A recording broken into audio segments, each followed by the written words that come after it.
చివరిగా ఎలక్షన్ కమిషన్ని మేము ఒకటి నివేదించాం, రిక్వెస్ట్ చేశాం. తెలంగాణలో పార్లమెంట్ ఎలక్షన్స్, ఆంధ్రప్రదేశ్లో పార్లమెంటు కానీ అసెంబ్లీకి కానీ ఎలక్షన్స్ ఒకే ఫేజ్లో ఒకే డేట్లో పెట్టండి. ఎందుకంటే తెలంగాణలో ఉన్నటువంటి, ఆంధ్రాలో ఎన్రోల్ అయినటువంటి తెలుగుదేశం పార్టీ సింపథైజర్స్ ఎవరైతే ఉన్నారో, మేము చేయలేదు ఆ దొంగ పనులు.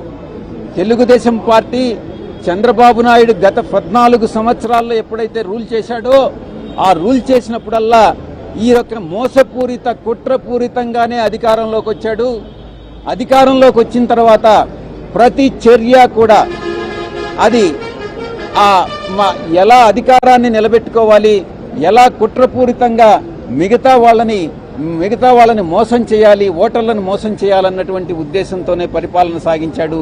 అందుకే ఈ డూప్లికేట్ ఓటర్స్ అన్నీ కూడా అటు తెలంగాణలో కూడా ఇక్కడ కూడా ఉన్నాయి. కాబట్టి 2 రాష్ట్రాలకి ఒకే రోజు ఎలక్షన్ జరిపినట్లయితే అక్కడ ఓటేసి ఇక్కడ ఓటేసేటటువంటి అవకాశం ఉండదు. కనుక ఎలక్షన్ కమిషన్కి మేము ఒకే రోజు ఎలక్షన్ జరపాల్సిందిగా నివేదించడం జరిగింది. థ్యాంక్ యూ, ధన్యవాదాలు. చంద్రబాబు 3 పాయింట్లు లేవనెత్తారు మీకంటే ముందు. అందులో ప్రధానంగా వాలంటీర్స్ ఎన్నికలు నిర్వహిస్తున్నారనేది, 2600 మంది మహిళా పోలీసులు BLOలుగా పెట్టారని, కలెక్టర్లందరూ కూడా ఏపీ నీటి జగన్ అనే కార్యక్రమం పాల్గొంటారు. 14 సంవత్సరాలు ముఖ్యమంత్రిగా పనిచేసినటువంటి వ్యక్తికి ఎవరు ఎలక్షన్ ఆఫీసర్స్గా ఉండాలి, ఎవరు ప్రిసైడింగ్ ఆఫీసర్స్గా ఉండాలి అన్నటువంటి విషయం తెలియకపోవడం అన్నటువంటిది శోచనీయం. మీరేమో అక్రమాలు జరగలేదు అని చెప్తున్నారు, ఏది ఓటర్ విషయంలో కానీ మరి ఒక పక్కన అధికారులు అయితే చర్యలు తీసుకుంటున్నారు, సస్పెండ్ చేస్తున్నారు, మరి ఏంటి? మేము అదే చెప్పాం ఎలక్షన్ కమిషన్కి. తెలుగుదేశం పార్టీ ఈ యొక్క బోగస్ కంప్లైంట్లన్నీ ఇస్తూ ఉంది. అధికారులపైన ఎక్కడైతే చర్యలు తీసుకుంటున్నారో ఆ చర్యలు తీసుకోవడం వైఎస్ఆర్ కాంగ్రెస్ పార్టీ చేసినటువంటి తప్పుల వల్ల కాదు. ఆ తప్పులు ఎవరు చేశారు? మేం చేశామా? మా పేరుతో తెలుగుదేశం పార్టీ వాళ్ళు చేశారా?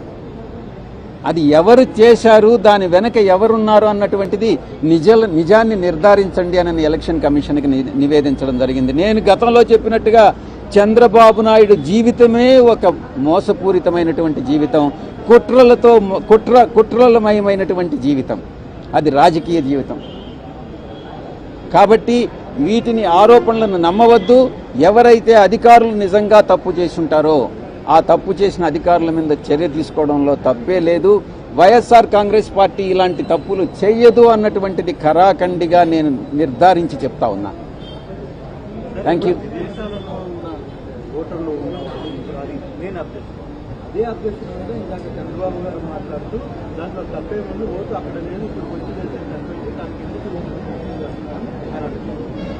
అక్కడ నుంచి నిజంగా ఇక్కడికి వచ్చి వేస్తే తప్పేం లేదు. వాళ్ళు ఇచ్చినటువంటి అడ్రస్ కానీ, వాళ్ళ ఓటర్ ఐడి కానీ, వాళ్ళు ఇచ్చిన ఆధార్ కార్డు కానీ ఏదైనా ఇచ్చుంటే అవన్నీ కూడా కరెక్ట్ అయితే తప్పు లేదు. అవి బోగస్ అయితేనే తప్పు. తెలంగాణలో ఓటు ఉండి ఇక్కడ కూడా ఓటు ఉండడం తప్పు. మీరు గంపగుర్తుగా ఓట్లని కూడా తొలగిస్తున్నారనేది ప్రధాన ఆరోపణ. ఎందుకంటే పక్క రాష్ట్రాల్లో ఎవరైనా ఉద్యోగాలు చేసుకోవడానికి వెళ్ళినా ఓట్లు కూడా తొలగించిన పరిస్థితి. గంపగుత్తగా కంప్లైంట్లు ఇస్తున్నారు. మీరు మీ యొక్క క్వశ్చన్ని మీరు రెక్టిఫై చేసుకోండి. మీరు అడిగే ప్రశ్న చాలా కరెక్ట్గా అడగాలి. గంపగుప్తగా కంప్లైంట్లు ఇస్తున్నారు. ఇప్పుడు మీరున్నారు, మీ పేరేంటి?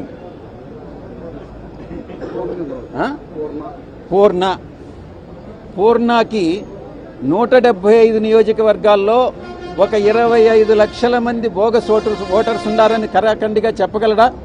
చెప్పలేడు. కానీ తెలుగుదేశం పార్టీ ఎలక్టోరల్ సెల్లో ఉన్నటువంటి కోనేరు సురేషు చంద్రబాబు నాయుడు, లోకేష్ ప్రోద్బలంతో ఈ విషయాన్ని చెప్తున్నాడు. దాన్ని మేము తప్పుపడుతున్నాం. పూర్ణకి అటువంటి అంత అవగాహన ఉండదు, ఆ ఇన్ఫర్మేషన్ ఉండదు. కానీ పూర్ణ ఈ ఆరోపణ చేస్తున్నాడు.